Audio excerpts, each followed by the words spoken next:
अस्सलाम वालेकुम नाज़रीन, खैबर खां अब्दुल हई शौक़ जी ख़बर ॾींदा हलूं। ज़िले मटियारी जे शहर खैबर में बदअमनी वधी वई, रोज़ चोरियूं थियण लॻियूं। SHO खैबराणी इगोर निंड में सुतल। तफ़सील मूजिब ज़िले मटियारी जे शहर खैबर में 2-3 हफ़्तनि खां चोरियुनि जो आज़ार।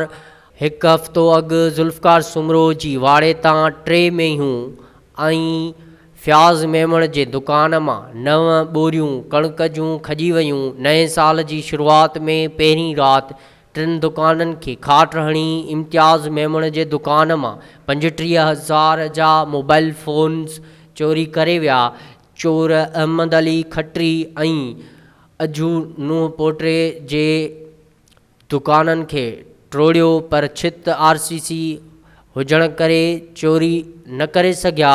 उन खां अलावा 15 खां 20 ॾींहं अॻु रजब खैबर जे दुकान मां तक़रीबन 1.5 लख रुपयनि जी चोरी थी वई, जॾहिं त काल्ह राति हिकु दफ़ो ॿीहर चोर रजब खैबर जे दुकान खे खाट हणी तक़रीबन 1,30,000 रुपयनि जो सामान, जंहिंमें 30,000 रुपयनि जी बैटरी ऐं उन खां अलावा 1 लख रुपयनि जो ॿियो क़ीमती सामान चोरी करे फ़रार थी विया।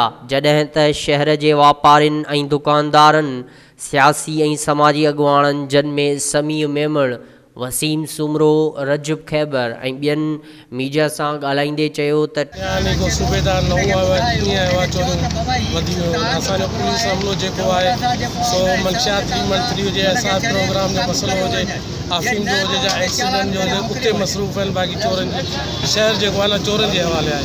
असीं घरनि ते जागूं या दुकान ते जागूं, घरनि में नथा वेहूं त दुकान असां जेकर असां तदारक कयो त महिरबानी जे करना त आइंदे लाइ हिन अमल खे असीं अॻिते वधाईंदासीं। ऐं असां इलामंदनि खां ज़ोर अपील था करियूं त असांखे मदद कई वञे ऐं असांखे चोरी थियल सामान दुकान मां जेको बि हले वापसि कयो वञे। ॿी सूरत में असांजो एहतियात दारो वधाईंदासीं। मुदारो इलाही कयूं असांखे जेको असांखे अमन कराए वञे खैबर शहर में तकलीफ़ सियारो आयो को बि सिस्टम कोन्हे। असां छा था चई सघूं, फोर्सिस खे असीं अपील था करियूं महिरबानी करे अमन कराए वञे खैबर शहर में।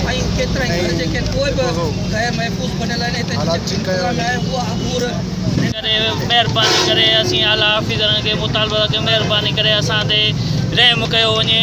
असां हिकिड़ो त इन कोरोना जे करे कुझु कमाई कोन था करे सघूं पियो कि जेको ॿियो कमु आहे उहो बि असांखे इंतिज़ामिया न संभालींदी, ॿियो केरु संभालींदो। जेकॾहिं इंतिज़ामिया नथो संभाले त असांखे उहो सिधो ॻाल्हि ॿुधाए असां नथो कमु थिए त असीं वरी ॿिया क़दम खणूं।